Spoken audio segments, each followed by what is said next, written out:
The day my family decided I was the one who should pay for their mistake, I was standing in my garage holding a clipboard and a cup of coffee that had already gone cold. It was a Tuesday morning, just after 7 a.m., and I was supposed to be driving to work. Instead, my phone kept buzzing with group messages about schedules I had never agreed to. Someone had moved my car keys onto the washing machine. The problem was, none of this was accidental, and nothing I believed about my place in that family was going to survive the week. The first time I understood that love in my family came with a price tag, I was the one standing at the register, and everyone else was already halfway out the door. My name is Cara Whitman. I'm 35, and I live outside Columbus, Ohio, in a split-level house with a two-car garage that I keep too clean because clutter makes my brain itch. I work as a mortgage closer for a title company downtown. Most people don't know what that means until they need it. It means I'm the person who catches the missing signatures, the wrong legal descriptions, the last-minute payoffs that don't match, the tiny mistakes that cost people tens of thousands of dollars. I'm the one who keeps a deal from blowing up on the day everyone's smiling for photos. It also means my phone never really stops. People call you when they're in panic mode, when a moving truck is idling at the curb and a lender just realized someone typed the wrong lot number. I've built a career on being calm when everyone else is frantic. I speak in deadlines. I carry a notary stamp in my purse the way other women carry lipstick. I'm the kind of person who owns a label maker and actually uses it. My family thinks that makes me useful in a way that's hard to explain without sounding bitter. They don't say, Cara has a job. They say, Cara can handle it. Like it's a personality trait, not a skill I get paid for. Like my competence belongs to the family the same way the good silver does. We're not the kind of family that looks messy from the outside. We're church on Christmas, group text all day. We should do a cousin's photo people. My mom, Donna, has lived in the same ranch house in Westerville since I was in 5th grade. My brother Mark lives 15 minutes away with his wife Paige and their 2 boys, 8 and 6. My sister Brittany lives over in Dublin with her husband Tyler and their 4-year-old daughter Ava, who somehow always has sticky fingers, no matter what time of day it is. I'm the middle child, which sounds like a cliche, but I swear it comes with a job description in families like mine. Keep the peace, smooth the edges, make sure everyone gets what they need. 5 years ago, my dad died in a way that still feels like a prank with a bad ending. He was 62. He went out on a Saturday morning to pick up donuts and never came home. A semi didn't stop in time at an intersection on Route 3. The police officer who came to our door kept calling my dad, "Sir," like he was still right there, like he could hear the respect. The thing I remember most is my mom standing in the doorway in her slippers, holding her phone like she could press a button and make the whole scene rewind. After that, the balance in our family shifted and never really settled back. My mom didn't fall apart in the dramatic way you see in movies. She got quieter. She started saying, "I don't know," about things she'd always known. She'd forget to pay a bill and then act like she didn't understand how the due date had moved. She'd call me to ask what the difference was between a debit card and a credit card, like she'd never used either. And because I'm who I am, I stepped in. At first, it was small. I set up autopay for her utilities. I made a binder with passwords and account numbers because I'd seen too many widows get buried by paperwork. I started coming over on Sundays to help with whatever needed fixing, not because Mark and Brittany weren't around, but because when they showed up like guests. Mark would play with his boys in the yard. Brittany would sit at the kitchen island and talk about her day like she was on a podcast. And I would open the mail, check the bank alerts, reset the Wi-Fi router, and clear out the expired food because my mom couldn't bring herself to throw anything away. Somewhere along the way, helping mom turned into, "Cara will handle it, full stop." When the dishwasher broke, I called the repair guy and paid the deposit because my mom didn't want to give her card over the phone. When the property tax letter came, I sat at her table and explained it line by line, while she nodded like she was listening, and then asked the same question again 10 minutes later. When my brother's basement flooded one spring, I stayed on hold with the insurance company for 2 hours because he couldn't deal with it right now, and I knew he meant he didn't want to. That's the thing about being reliable. People stop seeing you. They see the outcome you produce, not the effort it costs. Last summer, Brittany decided she wanted to start a side business. It was one of those dream ideas that comes with a logo before it comes with a plan. She wanted to open a little pop-up shop selling handmade candles and cute Ohio-themed gifts. She called it Buckeye and Birch. She made an Instagram account for it and started posting pictures of jars and labels and little sprigs of fake greenery. She kept saying brand like it was a magic word. I didn't mind the idea. I actually liked seeing her excited. What I didn't like was how quickly her excitement turned into expectation. One Thursday afternoon, she called me at work and said, "I need you to look at this lease. It's just standard. but I want someone smart to read it. I told her I wasn't a lawyer. Kara, she said, like I was being difficult on purpose. You literally do contracts all day. I read it anyway, at my desk, between closings, and found 2 clauses that would have sunk her if she'd missed a rent payment. I highlighted them. I called her and explained it in plain English. She was quiet for a second, then laughed and said, "See? That's why I need you." Over the next few months, her calls kept coming. "Can you talk to the landlord? Can you check this invoice? Can you come over and help me set up my Square account? Can you help me name the cents?" She said it like she was asking for opinions, but she always waited until the last second. So it wasn't really a choice. It was a fire alarm. Mark wasn't any better. He works in IT, so his version of helplessness comes with a tone like he's doing you a favor by letting you help him. He'd text me pictures of documents and write, "What does this mean?" with no context. If I didn't answer fast, he'd follow up with, "You there?" like I was on call for the Whitman family. And my mom, in the middle of it all, leaned on me the way you lean on a handrail you don't even notice until it's gone. When she was anxious, she'd call me. When she was lonely, she'd call me. When she needed a decision, she'd call me. I told myself it was normal. I told myself this was what families did. I told myself that when someone loses their husband, you don't keep score. But I did keep score, just not on purpose. It lived in my body. It lived in the tightness in my shoulders when my phone buzzed. It lived in the way I'd hold my breath when I saw the words family group chat light up my screen. It lived in the quiet resentment that would flare up and then get swallowed back down because guilt always felt louder. This year was supposed to be different, at least in my head. I had met someone in March. His name is Nate. He's a fire lieutenant with the kind of steady presence that makes you feel like your nervous system can finally unclench. We met because his crew came into my office building for a safety inspection, and I made a joke about how my job was basically putting out paper fires. He didn't laugh like he was being polite.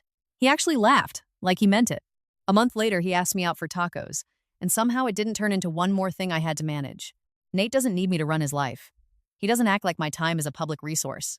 The first time I apologized for being busy, he looked at me like I'd said something in a foreign language and said, "Kara, you don't have to earn rest." So when the holidays started creeping closer, I did something I hadn't done in years. I made plans for myself first. Not dramatic plans, not a grand announcement, just simple ones. Nate and I reserved a cabin down in Hocking Hills for the weekend before Christmas. 2 nights, a fireplace, a hot tub, no group texts. I told my mom I might not be around as much in December because work was slammed, and I had some things going on. She said, "Of course, honey," in a voice that didn't sound like she believed me. Then, one cold Tuesday morning in early December, I stood in my garage with a clipboard and a cup of coffee that had gone cold, because I had a closing that day, and I needed to leave by 7 to 15 if I wanted to beat the traffic. My phone kept buzzing with the family group chat. Message after message, rapid like a metronome. I glanced down and saw my name in the thread more than once, like I was being assigned something.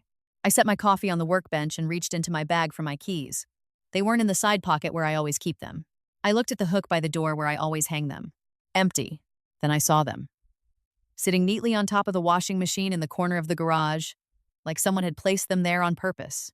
I hadn't done laundry in 3 days, and as I stepped closer to grab them, my phone lit up again with a new message from Brittany that made my stomach drop in a way I couldn't explain yet. Not fully. Not until I understood what they'd already started doing behind my back. I picked up my keys and stared at them for a second longer than necessary, like they might explain themselves if I waited. The metal was cold against my palm. The small Buckeye keychain my mom had given me years ago swung back and forth, tapping lightly against the washer. I told myself it didn't matter. Keys get moved. Garages are shared spaces. Not everything has to mean something. That's the lie I was best at telling myself. On the drive to work, I finally opened the group chat. There were 16 unread messages. I scrolled at a stoplight, my thumb moving faster the more my chest tightened. Mark was asking about dates. Brittany was talking about access. My mom had sent 3 question marks in a row, which was her version of urgency. Somewhere in the middle was Brittany's message from 5 minutes earlier. "Kara, you're good with forms. Can you just take this part?" No hello, no context, just assumption. The light turned green, and a car behind me honked. I dropped the phone onto the passenger seat and drove the rest of the way to the office with my jaw clenched so tight it started to ache. I told myself I'd deal with it later. I always did. Work that day was chaos in the predictable way. A lender delayed funding on one file. A buyer showed up an hour early for a signing. Someone forgot to wire earnest money and swore they'd done it yesterday.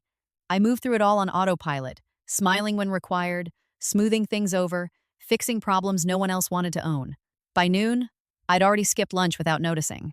That's how my life had been for a long time. Little omissions that stacked up until hunger, rest, and personal space felt optional. I didn't think of it as self-sacrifice. I thought of it as efficiency. When I finally took a break and checked my phone again, there were more messages. Brittany had sent a photo this time. It was a stack of papers spread out on my mom's dining table. I recognized the table immediately. I'd refinished it myself 2 summers ago after my dad died because my mom said it felt wrong to eat off it while it was scratched up. Just signing stuff, Brittany had written. We figured it'd be easier if we all did it together. We. All. My name wasn't mentioned, but my absence was already accounted for. Like I was a step they'd skipped because they assumed they knew where I'd land. I typed out a reply, deleted it, typed another, deleted that too. Eventually, I put my phone face down and went back to work. There was a familiar burn behind my eyes, the kind that meant I was pushing something down instead of dealing with it. That evening, I drove to my mom's house because I needed to drop off some paperwork she'd asked for earlier in the week. I didn't announce I was coming. I never did. I let myself in with the spare key she insisted I keep, even though Mark and Brittany didn't have one. I used to think that meant she trusted me more. Now I wasn't so sure. The house smelled like cinnamon candles and something fried. Brittany's boots were by the door, the ones with the fake fur trim she only wore when she wanted to look casual on purpose. Ava's little pink jacket was tossed over a chair. I heard voices in the kitchen. I paused in the hallway, my coat still on, my bag heavy on my shoulder. They were talking about something logistical. I caught words like deadline and should be fine and Kara usually. That phrase landed harder than it should have. I stepped into the kitchen then, making my presence obvious, and the conversation stopped in a way that felt practiced. Brittany turned first, smiling too fast. "Oh good, you're here," she said. "Perfect timing." "Perfect for who?" I almost asked. My mom looked relieved, the tension leaving her shoulders like she'd been holding it there on purpose. Mark leaned back against the counter, arms crossed, already checked out. "I brought the bank statements you wanted," I said, setting the envelope down. "Thank you, honey," my mom said, immediately reaching for them. "I knew you'd know what to bring." Brittany slid the stack of papers toward me. "Can you just look these over real quick? It's boring stuff. Permits, vendor agreements. You're good at this." I glanced at the top page. It wasn't boring. It was a lease amendment, dense with fine print, the kind of thing that locked you in before you realized what you'd agreed to. My name wasn't on it. My signature line wasn't there. But my fingerprints were all over the assumption that I'd review it, explain it, and take responsibility for it if something went wrong. "When were you going to tell me about this?" I asked, keeping my voice even. "We did tell you," Brittany said. "In the group chat. You told me you needed help," I said. "You didn't ask." Mark shrugged. "It's not a big deal. You're already involved." Already involved. Like a condition I'd been diagnosed with. I looked at my mom, waiting for her to say something. Anything that suggested she saw the problem. She didn't. She was skimming the bank statement, lips moving slightly as she read numbers she'd forget in 5 minutes. "Kara," she said, not looking up. "Can you also check the account balance? I don't understand why it looks lower." Kara. I felt something shift in my chest then, subtle but unmistakable. Not anger. Not yet. It was more like a quiet recognition, the kind that makes everything before it rearrange itself. This wasn't about candles or leases or bank statements. This was about how my time had become a shared resource without my consent, how my skills had turned into obligations, how no one noticed the cost as long as the results kept coming. I sat down at the table anyway. I read the lease. I explained the clauses. I pointed out the risks. Brittany nodded along, occasionally glancing at her phone. Mark checked the time and said he had to go soon because Paige was waiting with the kids. My mom asked me to write down the important parts so she wouldn't forget. By the time I left, it was dark out. My head throbbed. I realized I hadn't eaten since breakfast. In my car, before starting the engine, I let myself sit there for a moment, hands on the steering wheel, breathing slowly like Nate had taught me when I got overwhelmed. On the drive home, my phone rang. It was Nate. "Hey," he said. "You okay? You sound tired." "I'm fine," I said automatically. There was a pause. That didn't sound like fine. I almost laughed. Instead, I told him about the kitchen, the papers, the way no one had asked. I didn't dramatize it. I just listed the facts. He listened without interrupting. When I finished, he said, "Kara, why do they assume you'll always say yes?" I didn't have a good answer. I had a lot of familiar ones. Because I can. Because it's easier. Because I don't want to deal with the fallout. Because someone has to. That's not an answer, he said gently, like he could hear me thinking. That's a habit. That night, I lay in bed staring at the ceiling while my phone buzzed on the nightstand with more messages I didn't open. I thought about the keys on the washing machine, about the stack of papers already laid out before I arrived, about how my role had been decided in rooms I wasn't in. I realized then that this wasn't new. It was just finally loud enough that I couldn't pretend it was normal. And somewhere between midnight and the sound of my neighbor's garage door opening across the street, I understood something else too. If I didn't change the pattern, no one else would. Because from where they were standing, everything was working exactly the way it always had. The moment that finally broke whatever denial I still had came 3 days later, on a Friday afternoon I hadn't planned to be part of. I left work early because a borrower canceled a signing at the last minute, and for once, it felt like a gift instead of an inconvenience. The sky was already dim, that flat gray Ohio winter light that makes 4 o'clock feel like evening. I drove toward my mom's house because I'd promised to drop off a folder I'd printed for her. She hadn't asked me to bring it that day specifically. She just said, "Whenever you're nearby," which usually meant now. When I pulled into her driveway, I noticed Mark's car was already there, and Brittany's SUV was parked half on the lawn the way she always did when she was in a hurry. I considered leaving. I actually sat there with the engine running, my hands resting on the steering wheel, telling myself I could just put the folder through the mail slot and go home. Then I saw the light on in the dining room, and I remembered the way Brittany had smiled too fast the other night. The way my name had been used like a verb. I turned off the engine. I let myself in quietly, out of habit more than intention. The house was louder than usual. Ava was laughing somewhere toward the back, a high, shrill sound that echoed off the walls. I took off my coat and set my bag down by the door, careful not to make noise. The dining room table was visible from the hallway, and it was covered again. Not with dinner plates this time, but with folders. Manila folders. Legal-sized, neatly stacked. I slowed my steps without really deciding to. The voices were coming from the kitchen. My mom's, Brittany's, Mark's, overlapping. Casual. The sound of people who thought they were alone. "So, if we just use Kara's name on the filing," Brittany was saying, "it'll go through faster. She already has all the credentials." My stomach dropped, sharp and immediate, like I'd missed a step on the stairs. Mark laughed. "Yeah, that makes sense. Less hassle." I stopped walking. My foot hovered mid-step, then settled back onto the tile. I stayed where I was, just out of sight. My heart starting to pound hard enough that I could feel it in my throat. My mom spoke next. "She won't mind. She always helps with this kind of thing." "There it was," said plainly, calmly, like a fact. "What exactly are we talking about?" Mark asked. "The temporary permit for the pop-up," Brittany said. "The city wants a responsible party listed. Someone local with a clean record. Kara's perfect. Perfect." I pressed my fingers into my palm, feeling my nails dig in. "But doesn't she have to sign something?" Mark asked. Brittany waved it off. I could hear it in her voice. "It's just paperwork. She won't even notice. It's not like it's permanent." Not permanent. The words stacked up in my head, each one heavier than the last. My mom added, "And if there's a problem, Kara will know how to fix it. She always does." They were talking about me like I was a tool they'd already picked up and started using. Not a person. Not someone who got a say. Someone who absorbed risk so they didn't have to. I leaned back against the wall because my knees suddenly felt unsteady. I stared at the framed photo across the hall, the one of all of us at my parents' 30th anniversary party. My dad was in the middle, smiling, his arm around my mom. I was standing slightly behind everyone, one hand on the back of a chair, half in shadow. "Okay, but what if she says no?" Mark asked, and for a split second, hope flickered. "Just a little," Brittany snorted. "She won't." The certainty in her voice was worse than anything else. Worse than the assumption. Worse than the plan. My mom laughed softly. She never does. Something in me went very still then. The kind of stillness that comes right before something gives way. They kept talking. About timelines. About opening weekend. About how nice it would be not to have to deal with city inspectors themselves. About how much easier it was when Kara handled the boring stuff. I didn't hear my name after that. I didn't need to. I backed away slowly, the way you do when you don't want to startle an animal. I moved back down the hallway, grabbed my bag, and picked up the folder I'd brought. My hands were shaking now noticeably.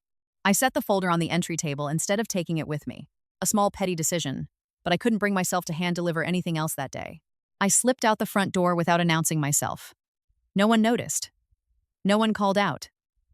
Ava's laughter followed me down the driveway, bright and oblivious.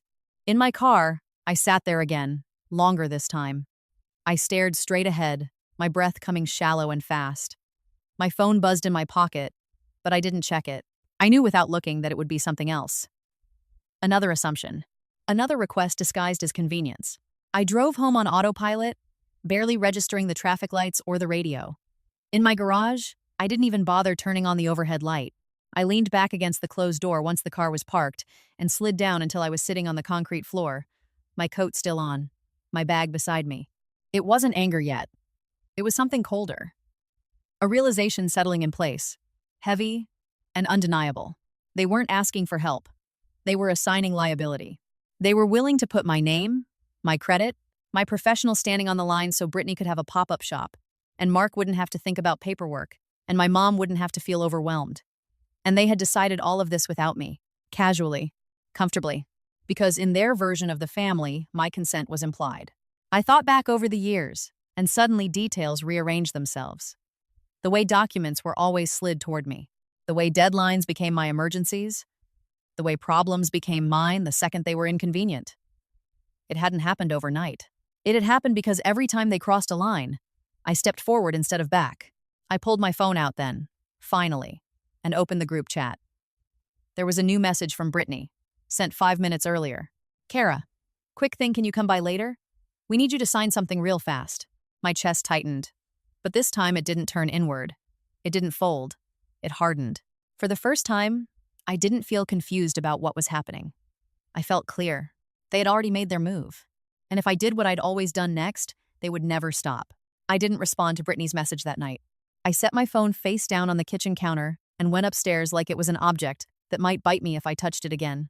I showered longer than usual, letting the hot water pound against my shoulders until my skin turned pink. Even then, my thoughts wouldn't slow down. They ran in tight circles, replaying the conversation in my mom's kitchen with a clarity that made my stomach twist. She won't mind. She never does. Those sentences didn't sound cruel when they said them. That was the worst part. They sounded comfortable, earned, like the natural conclusion of years of evidence I'd provided myself. I slept badly. I kept waking up with my jaw clenched, my tongue pressed hard against my teeth. At some point near dawn, I gave up on sleep entirely and lay there staring at the ceiling fan, counting rotations like it might anchor me. When the alarm finally went off, I turned it off before it could ring twice and sat up slowly, already exhausted. At work the next day, everything felt off by a fraction. The lights were too bright. The copy machine jammed twice. A borrower snapped at me on the phone, accusing me of delaying her closing, when I knew, with certainty, that I'd saved it. Normally, I would have brushed it off. That day, my hands shook slightly as I set the phone back in its cradle. Around noon, Mark texted me. Hey, you coming by later? Britt says you need to sign something. No greeting. No question mark that actually invited an answer. I stared at the screen until it dimmed. Then I locked my phone and put it in my desk drawer. That afternoon, instead of going straight home, I drove to a grocery store I rarely used on the other side of town. I wandered the aisles without a list, not really shopping, just delaying, watching other people make small decisions about dinner and cereal brands while my own life felt like it was hovering over a trapdoor. I bought a rotisserie chicken and a bag of apples I didn't need. It felt important to do something ordinary. At home, I ate standing up at the counter. I didn't turn on the TV. I didn't check my phone. I listened to the hum of the refrigerator and the ticking of the clock above the stove, sounds I'd lived with for years without noticing. They felt louder now, like they were marking time. By the time my phone buzzed again, it was early evening. My mom this time. Kara, honey, are you okay? You didn't answer Mark. I typed a response. Deleted it. Typed another. I'm fine, I finally wrote. Just busy. A blue bubble popped up almost immediately. Well, we really need you tonight. Brittany's on a deadline. I read it twice, 3 times. The words sat there, familiar and heavy. I didn't reply. The silence that followed felt unnatural, like I was holding my breath underwater. Minutes passed. Then more messages came in. Brittany. Then Mark again. The same request, phrased slightly differently. Urgency creeping in like rising water. I stayed on my couch, my phone on the coffee table, my hands folded in my lap to keep from reaching for it. My heart beat faster than it should have for something as simple as not answering a text. That realization alone made my throat tighten. This wasn't normal. Later that night, Nate came over. He knocked instead of letting himself in, even though I'd given him a key weeks ago. It was one of the things I liked about him. He didn't assume access. He took one look at my face and set his jacket down slowly. "Okay," he said. "What happened?" I told him everything. Not just what I'd overheard, but what it felt like. The way my family talked about my name like it was a shortcut. The way my stomach dropped when Brittany said she'd use my credentials. The way no one had considered the risk because it wasn't theirs.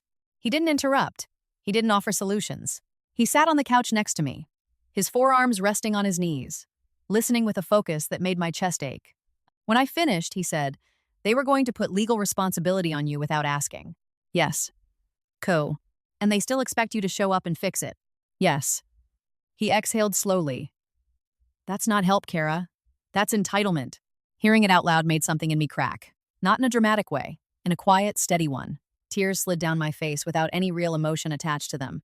Like my body was finally releasing something it had been storing for too long. "I don't know how to stop it," I said. "If I say no, everything blows up. My mom gets overwhelmed. Brittany panics. Mark checks out. I end up being the bad guy." Nate looked at me carefully. What if things blow up because they should? That question sat between us, heavy and unfamiliar. After he left, I went upstairs and opened my laptop. Not to work, to read.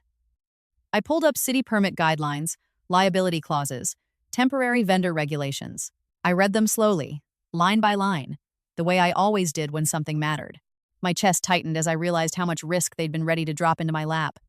Fines, legal exposure, my professional reputation. All because it was easier than dealing with it themselves. Around midnight, I closed the laptop and sat back in my chair. The house was quiet. My phone had stopped buzzing. Either they'd given up for the night, or they were regrouping. I didn't feel relieved. I felt resolved. The next morning, I woke up before my alarm, clear-headed in a way that surprised me. The anxiety was still there, but it had shifted. It wasn't swirling anymore. It had edges. I made coffee and stood at the counter, watching steam curl up from the mug. I thought about how many times I'd stepped in to prevent discomfort, how many messes I'd quietly cleaned so no one else had to feel the consequences of their choices, how that had trained them, over time, to believe I always would. I realized then that confrontation wasn't going to fix this. If I marched into my mom's kitchen and explained how hurt I felt, they'd apologize. Briefly, they'd promise to do better. And the next time pressure hit, they'd do the same thing again, because apologies were cheaper than change. What they needed wasn't an explanation. They needed absence. They needed to feel the weight of the responsibility they were so comfortable handing off. To stand in the gap I usually filled and realize how much space I'd been occupying. By the time my phone buzzed again that afternoon, I already knew what I wasn't going to do. I wasn't going to sign anything. I wasn't going to rush over. I wasn't going to rescue them from a situation they'd created without me. Instead, I was going to let the week unfold exactly the way they'd planned it, just without the part where I showed up to make it work. And for the first time, that idea didn't scare me. By Sunday afternoon, the pressure had shifted from subtle to direct. I was folding laundry when my phone rang, my mom's name lighting up the screen. I watched it vibrate on the bed for a full 3 rings before answering, already bracing myself. "Kara," she said, and I could hear it immediately in her voice. That thin edge of stress she used when she wanted something but didn't want to say it outright. "Where have you been? I've been trying to reach you." "I've been busy," I said. It wasn't a lie. "Well, we're all busy," she replied. "But this is important." Of course it was. She launched into it without waiting for me to ask. Brittany was behind schedule. The city office had questions. Mark didn't understand what they were asking for. There was confusion about a form. Someone needed to be listed as the responsible party, just temporarily, just to keep things moving. "She's really counting on you," my mom said. "We all are." There it was again. The collective expectation wrapped in concern, presented as necessity. I sat down on the edge of the bed, a pair of socks dangling from my hand. "Mom," I said slowly, "why didn't anyone talk to me about this first?" There was a pause. Not long, but telling. "We didn't think it was a big deal," she said. "You always help with these things." "That's not an answer," I said, surprising myself with how steady my voice sounded. "That's just what you're used to." Her tone shifted immediately. Defensive now. "Kara, don't make this into something it's not. We're family. Families help each other." "Yes," I said. "They ask." She sighed, heavy and theatrical. "I just don't understand why you're being so difficult all of a sudden." Difficult. The word landed exactly where it always did, right in the soft spot behind my ribs where guilt liked to settle. I didn't argue. I didn't explain. I just said, I can't do this, and waited. The silence on the other end stretched, thick and uncomfortable. When she spoke again, her voice was quieter. So what are we supposed to do? I closed my eyes. This was the question they'd never learned to answer without me. I don't know, I said honestly. But it's not my responsibility to fix it. She hung up soon after that, without saying goodbye. I sat there for a long time after the call ended, the socks forgotten in my lap. My heart was racing, my hands trembling slightly. Part of me expected immediate fallout. Another call. An angry text. Something to pull me back in. Instead, there was nothing. That evening, I met my friend Allison for dinner. We'd known each other since college, the kind of friend who had seen me in every version of myself. She listened as I laid everything out over burgers and fries, nodding slowly. Her brow furrowed. They've been using you as a buffer, she said when I finished, between their choices and the consequences. I know, I said. I just didn't realize how much, until now. And now that you're stepping out of the way, she said, they're panicking. I poked at my fries, appetite gone. I feel like I'm about to burn everything down. Allison shook her head. You're not burning it down. You're just not holding it up anymore.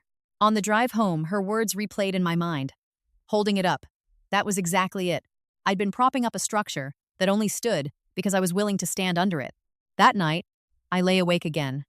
But this time, my thoughts weren't spiraling. They were organizing themselves, lining up like files in a drawer. I thought about confrontation, about sitting everyone down and explaining, point by point, how they'd crossed a line. I imagined Brittany crying, Mark going quiet, my mom insisting she hadn't meant it that way.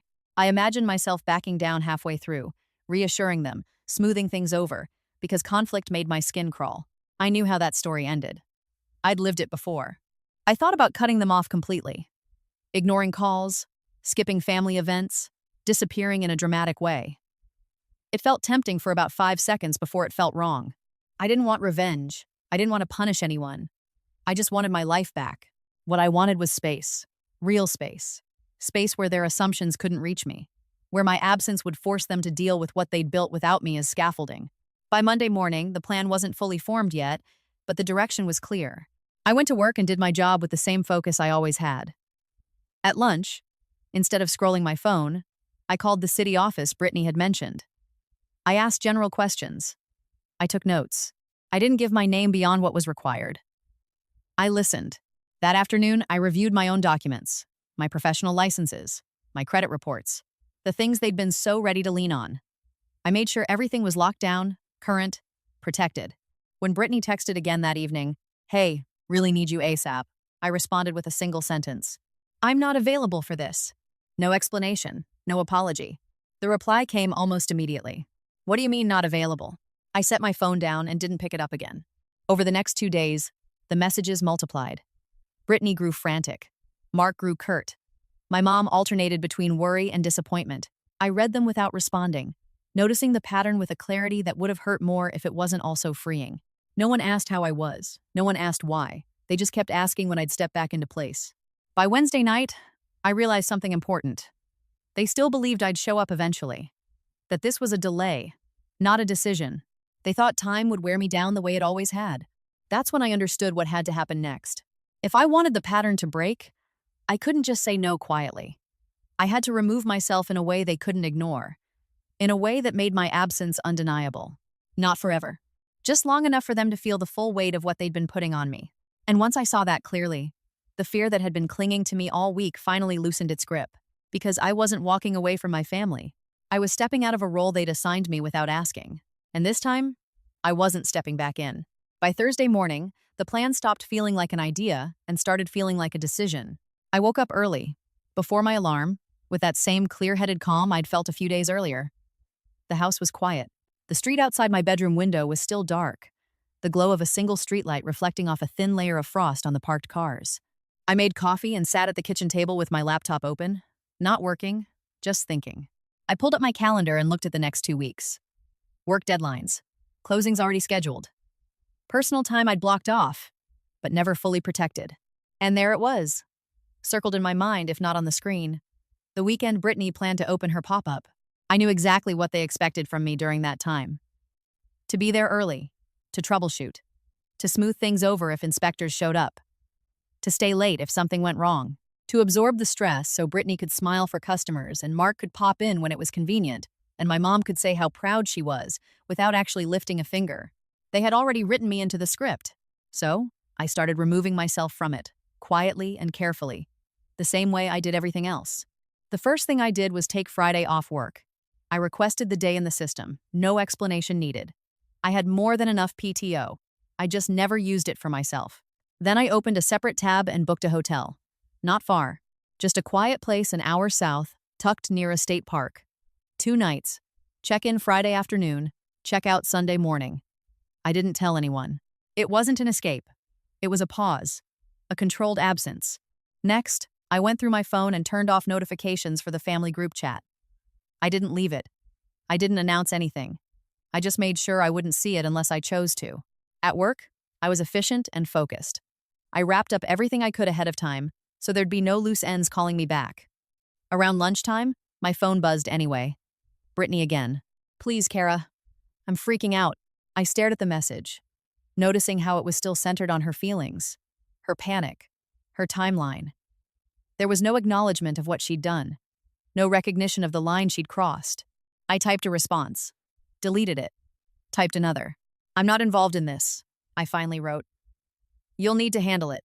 3 dots appeared almost immediately, then disappeared, then reappeared. You can't just bail, she wrote. We're counting on you. I felt my jaw tighten, but I didn't engage. I locked my phone and slid it into my bag. That afternoon, I did one more thing that felt small, but mattered more than I expected. I drove to my mom's house while everyone was at work. I let myself in, walked straight to the dining room, and gathered every folder, every document, every binder that had my handwriting on it. I didn't snoop. I didn't take anything that wasn't mine. I just reclaimed what I'd created over the years and never bothered to take home. I stacked everything neatly on the table by the door. I left a single sticky note on top. These are not for general use. Please ask before taking anything with my name on it. It wasn't angry. It wasn't dramatic. It was factual. Then I left, locking the door behind me and slipping the spare key off my keyring as I walked back to my car. I set it in the center console and closed the lid. When Nate came over that night, I told him what I was doing. All of it. The hotel, the time off, the silence. He listened, his expression serious but steady. You don't owe anyone an explanation, he said when I finished.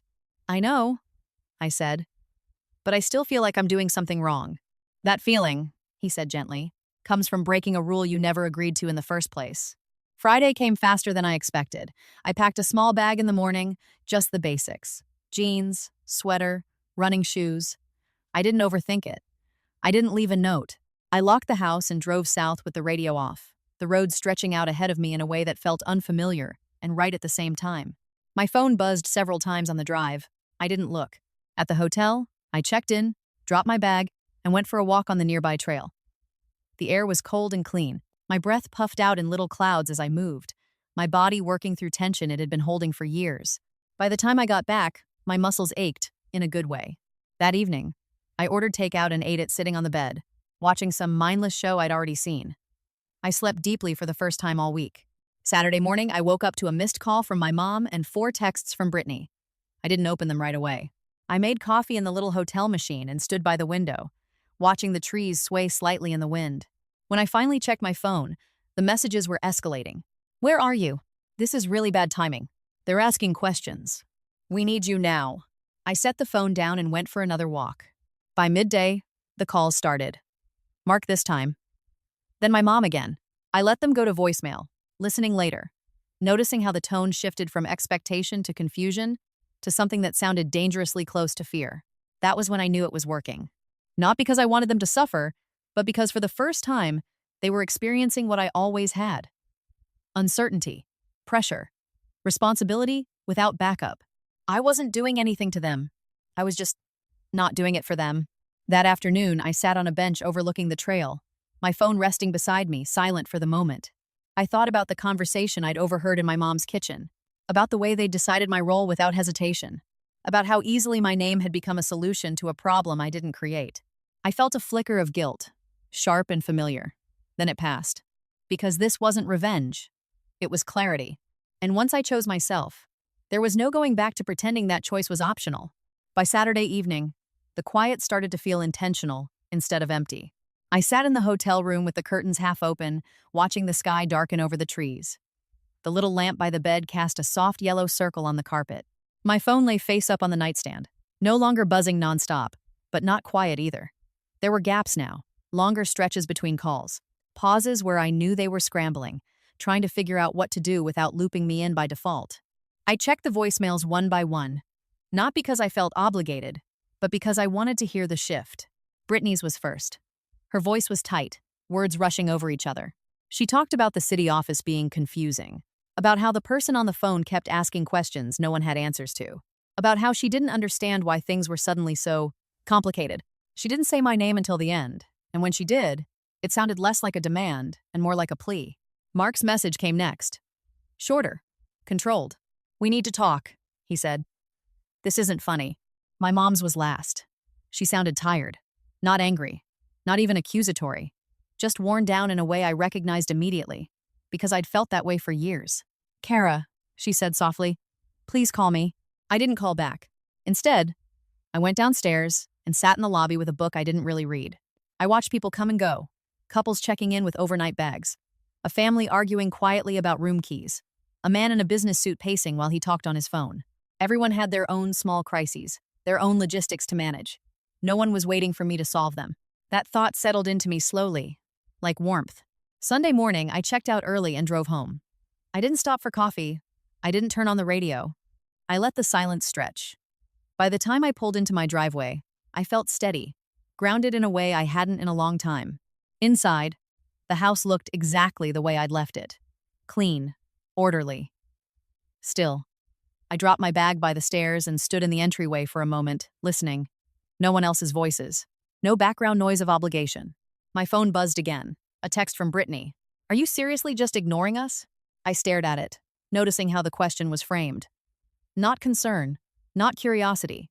Accusation. I typed back carefully. "I'm not ignoring you. I'm unavailable."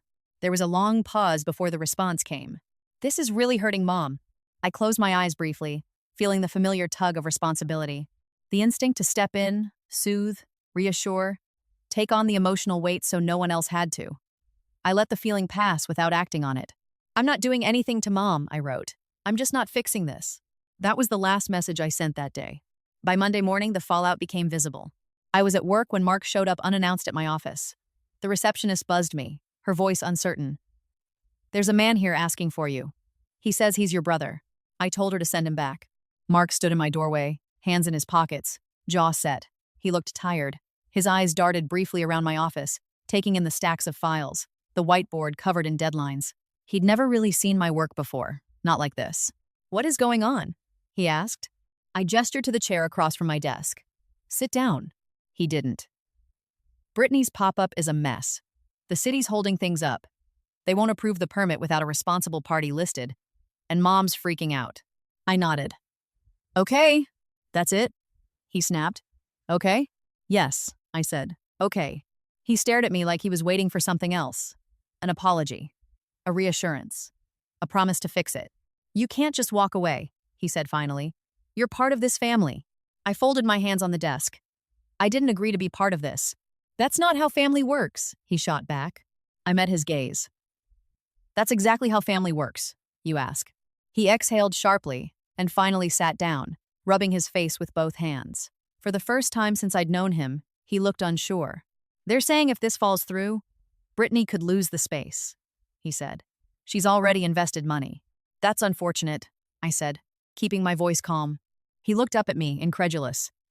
"That's all you have to say?" "What do you want me to say, Mark?" I asked. "That I'll put my name on something I don't control?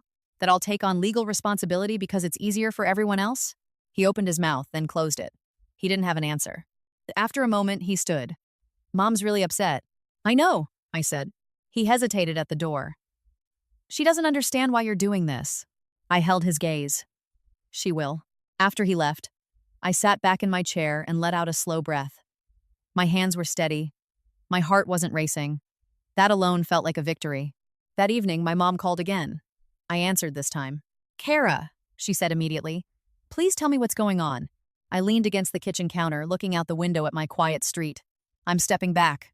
"From what?" she asked. "From fixing things I didn't agree to," I said. from being volunteered without my consent, from carrying responsibilities that aren't mine. Her voice wavered. But we need you. I closed my eyes. You're used to me. There was a long silence. Then, softly, I don't know how to do this without you. I didn't rush to fill the space. I let her sit with it. I believe you'll figure it out, I said. When we hung up, I felt a strange mix of sadness and relief. I knew this wasn't over. The real consequences hadn't landed yet. The opening weekend was still days away.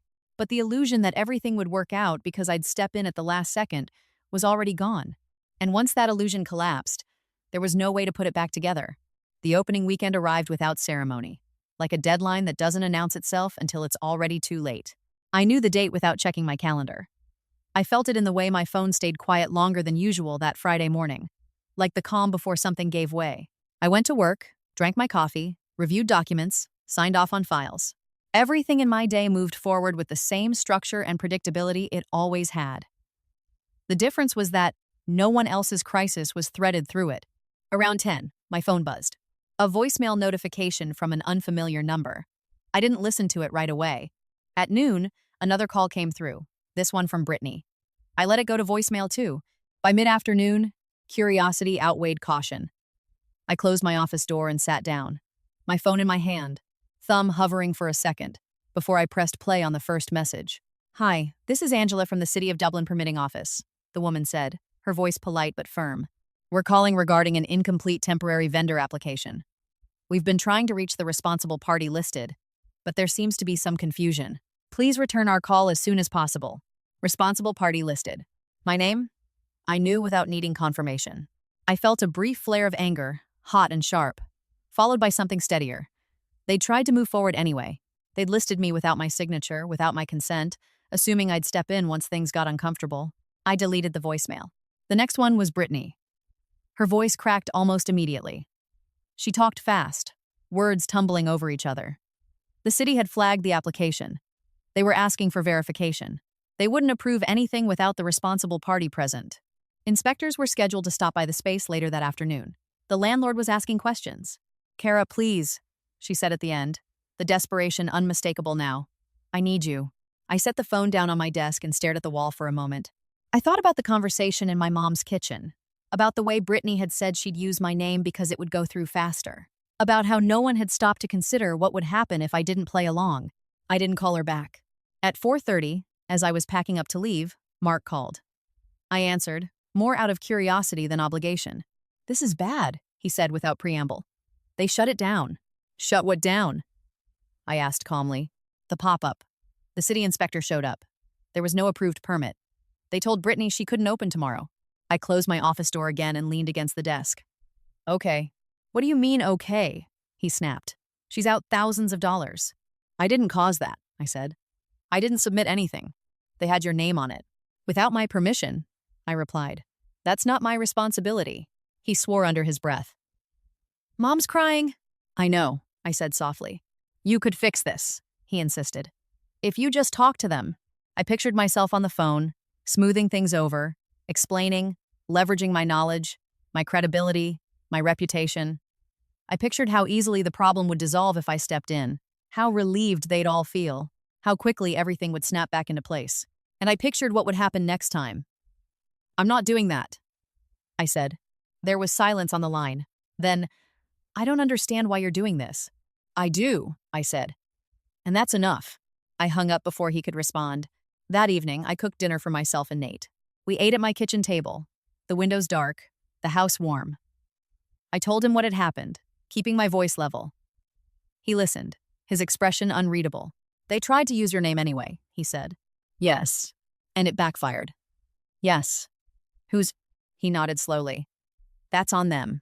My phone buzzed twice during dinner. I didn't look at it until after Nate left. The messages were a mix of anger and disbelief. Brittany accused me of sabotaging her.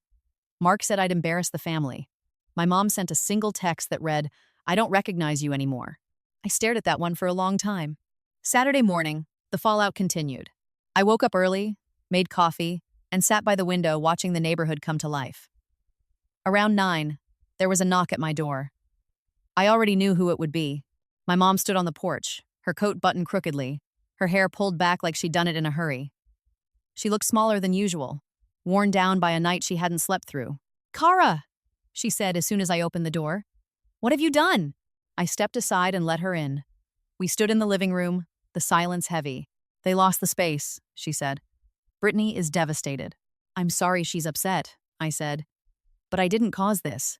"You could have prevented it," my mom said, her voice rising. "You always do." I met her gaze. "That's the problem." She looked at me, truly looked at me, like she was seeing me for the first time without the lens of expectation. "You let them fail," she said, like it was an accusation. I nodded. "I let them experience the consequences of their own decisions." Her mouth opened, then closed. She sat down heavily on the couch. "I don't know how to handle all of this," she said, her voice suddenly tired. "Your father used to take care of these things." I sat across from her. "And after he died, I did." She looked up at me, tears filling her eyes. "I didn't realize how much." I didn't respond right away. I let the words settle. Outside, a car drove past. A dog barked. Life moved on. By the time my mom left, nothing was resolved. Brittany was still furious. Mark was still frustrated. My mom was still overwhelmed. But something had shifted. They had tried to move forward without me and discovered they couldn't do it the way they used to. The gap I'd left wasn't theoretical anymore. It was real, measurable, costly. And for the first time, they couldn't pretend my role had been small. That night, as I lay in bed, my phone silent on the nightstand, I realized the hardest part was over. They'd felt it now. The absence. And once you feel that, there's no going back to believing it was nothing. The first real confrontation didn't happen in a dramatic explosion. It happened quietly, in the middle of an ordinary Tuesday afternoon, which somehow made it worse. I was at work when my mom called again. I almost didn't answer. My chest tightened the moment I saw her name, but I reminded myself that avoidance wasn't the same as boundaries. I stepped into an empty conference room and closed the door behind me. "Kara," she said, her voice unsteady. "Can you come over tonight? We need to talk." "Not we want to talk. We need to." "I can come by," I said. "But I'm not coming to fix anything." There was a pause. "I understand," she said, but the way she said it told me she didn't. Not yet. That evening, I drove to her house just after 6. The porch light was on. So was every light inside, like she was trying to keep the darkness out by force. Mark's car was in the driveway. Brittany's wasn't, which I took as a small mercy. When I walked in, my mom was at the kitchen table, hands folded tightly in front of her. Mark stood near the counter, arms crossed. The air felt thick, heavy with everything that hadn't been said yet. I set my keys down slowly and took a seat across from my mom. She spoke first. "This weekend was a disaster." "I know," I said. "Brittany is blaming herself," Mark added. "She says she should have handled things differently." I nodded. "She should have." Mark bristled. "You don't have to sound so cold." "I'm not being cold," I said. "I'm being honest." My mom leaned forward. "Kara, you could have stopped this. You knew it was going to fall apart." "Yes," I said. "I did." "And you let it happen," she said, her voice cracking. I took a breath. "I didn't let anything happen. I just didn't intervene." "That's the same thing," Mark snapped. "No," I said. "It's not. Letting something happen implies responsibility. I didn't create this situation. I wasn't consulted. I wasn't asked. I was assigned." My mom flinched slightly at that word. "We didn't mean it that way," she said. "But that's how it happened," I replied. "You made plans that involved my name, my credentials, my risk, without asking me. You assumed I would comply because I always have." Mark looked away, his jaw tight. My mom pressed her hands flat against the table. "I didn't think you'd just step back. I didn't think you'd use my name without my consent," I said quietly. Silence settled over the kitchen. The refrigerator hummed. The clock on the wall ticked loudly, each second stretching. After a moment, my mom said, "I didn't realize how much you were doing." I met her gaze. "That's because I made it easy." Mark scoffed. "So what, now we're all just supposed to figure things out on our own?" "Yes," I said. "That's exactly what I'm saying." He threw his hands up. "That's not realistic." "It is," I said. "You just don't like it." My mom rubbed her temples. "I don't understand why you didn't just tell us how you felt." I felt a familiar frustration rise, but I kept my voice steady. Because every time I tried to set a boundary before, it was treated like inconvenience, or guilt, or drama. I learned that it was easier to just handle things. "And now?" Mark asked. "Now I'm done," I said. The words landed heavier than I expected. Final, clear. My mom's eyes filled with tears. "So what happens to us?" I didn't rush to comfort her. That was new too. You learn, I said gently. The same way I did. Mark shook his head. This feels like punishment. It's not, I said. It's a consequence. My mom swallowed hard. Your father would never have let things fall apart like this. The mention of my dad tightened something in my chest, but I didn't let it derail me. My dad didn't have to pick up the pieces alone, I said. After he died, I did. That finally broke through. My mom's shoulders sagged, the fight draining out of her. I leaned on you too much, she whispered. Yes, I said. You did. She looked up at me, eyes red. I didn't know how else to survive. I understand that, I said. But understanding doesn't mean I keep sacrificing myself. Mark was quiet now. His earlier anger replaced with something closer to discomfort. So what now? He asked. Now, I said. Things change. You ask before involving me. You respect my no. You stop assuming my availability. And if we don't, he challenged, then I keep stepping back, I said. And you keep handling the fallout. No one argued after that. When I left my mom's house, the air outside felt colder, sharper. I sat in my car for a moment, hands on the steering wheel, letting the adrenaline fade. I knew this wasn't the end. Brittany hadn't been part of this conversation yet. Neither had the rest of the family. There would be more tension, more resentment, more adjustments. But something fundamental had shifted. They had seen me refuse. Not dramatically, not angrily, calmly, firmly. And once you see someone do that, once you realize they're serious, you can't pretend they'll always bend back into place. As I drove home, my phone buzzed once more. A text from Brittany. So you really don't care what happens to us? I stared at it for a long moment before replying. I care enough to stop lying about my limits. I set the phone down and kept driving, knowing that whatever came next would be different, because it had to be. The days after that conversation felt strange, like walking through a house where the furniture had been moved just enough to throw off your sense of balance. No one called me the next morning. That alone was new. I went to work, answered emails, closed files, did everything I normally did, but there was a quiet space in my head that hadn't been there before. The constant low-level alertness, the sense that I might be needed at any moment, was gone.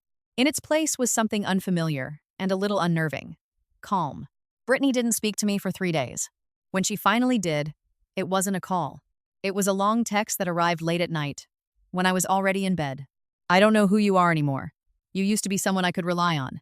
I can't believe you just stood by and let everything fall apart. Do you have any idea how embarrassing that was for me? I read it twice, slowly. I noticed what wasn't there. No acknowledgement of what she'd done. No mention of using my name. No apology. Just loss of access. I typed a response and erased it. Then I typed another. I didn't let anything fall apart. I just didn't hold it together for you. I sent it and put my phone on the nightstand, screen down. The next morning, my mom called again. This time, her voice was softer, less frantic. Still heavy, but different. I found the binder you took, she said. I didn't take it, I replied. I moved it out of circulation. She was quiet for a moment. I didn't realize how much of this I didn't understand. That's why I made it, I said. She sighed. I spent an hour last night reading through it. I didn't even know where to start before. I didn't say I told you so. I didn't say anything at all. I'm tired, Kara, she admitted. I don't like feeling this lost. I know, I said. I lived there for a long time. That was the first time she didn't argue. Over the next week, the ripple effects became clearer. Mark started calling professionals instead of me. I knew because he complained about the cost to my mom, who passed the message along without asking me to intervene. Brittany delayed reopening plans and quietly posted on social media about unexpected setbacks. My name didn't appear anywhere. For the first time, the consequences stayed where they belonged. It wasn't clean. It wasn't satisfying in a neat way. There were awkward family dinners, long pauses in conversations, a carefulness that bordered on resentment. But there was also something else. Space. One evening, my mom invited me over for dinner. Just me. No agenda, no paperwork waiting on the table. She cooked, and it wasn't good. The chicken was dry, the vegetables were under-seasoned. She kept apologizing for it, and I kept telling her it was fine. Halfway through the meal, she set her fork down. I didn't realize how much I expected you to be your father, she said. I looked at her, surprised. He used to take care of everything, she continued. After he died, I didn't know how to do it alone. And you were so capable, so calm. I just leaned. You leaned hard, I said gently. She nodded, tears filling her eyes. I did. We sat there in silence for a while, the kind that wasn't uncomfortable, just honest. I don't want to lose you, she said finally. You won't, I replied. But you can't keep me by using me. She wiped her eyes. I'm trying to understand the difference. That's all I'm asking, I said. Brittany took longer. When she finally agreed to meet, it was at a coffee shop near her house. She showed up 10 minutes late, sunglasses still on even though we were indoors. She didn't sit down right away. I don't get how you could do that to me. I stayed seated. I didn't do anything to you. She scoffed. You know what I mean. I know what you believe, I said. I don't agree with it. She pulled off her sunglasses and stared at me, eyes red and angry. You've always been there. That's just how it is. That's how it was. I corrected. She shook her head. You picked a hell of a time to change. I didn't pick the time, I said. You did, when you decided to use my name without asking. Her mouth opened, then closed. For a moment, something like doubt flickered across her face. I was under pressure, she said. I didn't think. That's the problem, I said quietly. You didn't think about me at all. She looked away, jaw tight. I'm not cutting you out of my life, I continued. But I'm not taking on your risk anymore. If you want help, you ask. And you accept the answer, even if it's no. She didn't respond right away. When she finally spoke, her voice was flat. I don't know if I can rely on you anymore. I nodded. That's the point. That night, as I drove home, I felt something settle deep in my chest. Not victory, not relief exactly. More like alignment. My actions and my values finally matched. Nate noticed it too. You seem lighter, he said one evening as we cooked dinner together. I am, I replied. I just didn't realize how heavy I'd been carrying things that weren't mine. The fallout wasn't dramatic. There was no grand apology tour, no instant transformation, but there was movement. And for the first time, it wasn't all coming from me. The real shift didn't come with an apology or a promise. It came quietly, weeks later, when I realized something had been taken back, and it wasn't what any of them expected. It started with a letter in the mail, not a text, not a call. A physical envelope, addressed in my mom's handwriting, waiting in my mailbox when I got home from work one evening. I stood there longer than necessary, flipping it over in my hands. She never wrote letters. If something arrived by mail, it was usually a bill she wanted me to look at.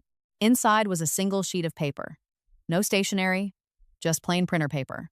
I went to the senior center today, she'd written. They offer a class on managing finances after loss. I signed up. I was scared. I went anyway. I sat down at my kitchen table and read the sentence again. Then again.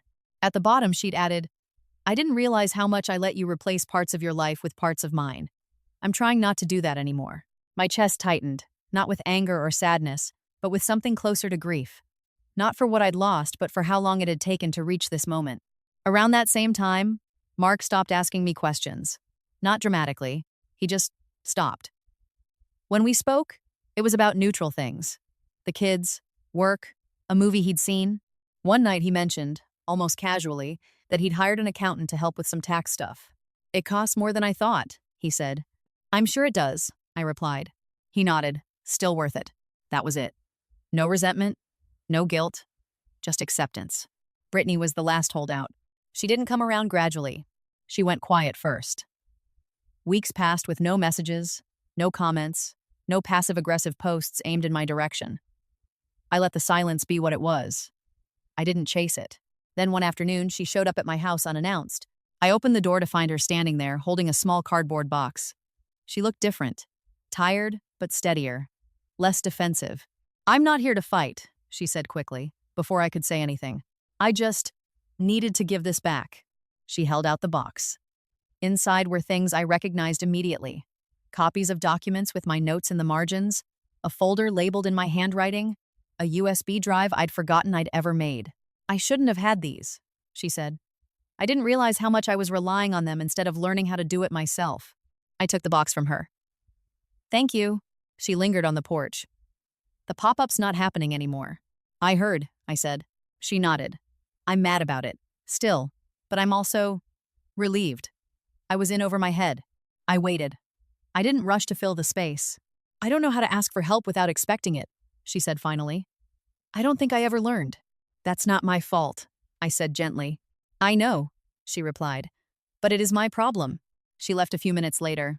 No hugs, no closure scene. Just a quiet departure. That night, I sat in my living room with Nate. the box open on the coffee table. He flipped through the papers, shaking his head. "You basically built a whole system for them," he said. "I know," I replied. "And now?" I looked around my house, at the calm, the space, the way my phone hadn't buzzed all evening. "Now it's mine again," I said. The thing I took back wasn't authority or control or leverage. It wasn't revenge. It was my availability. I stopped preemptively fixing things. I stopped anticipating needs before they were spoken.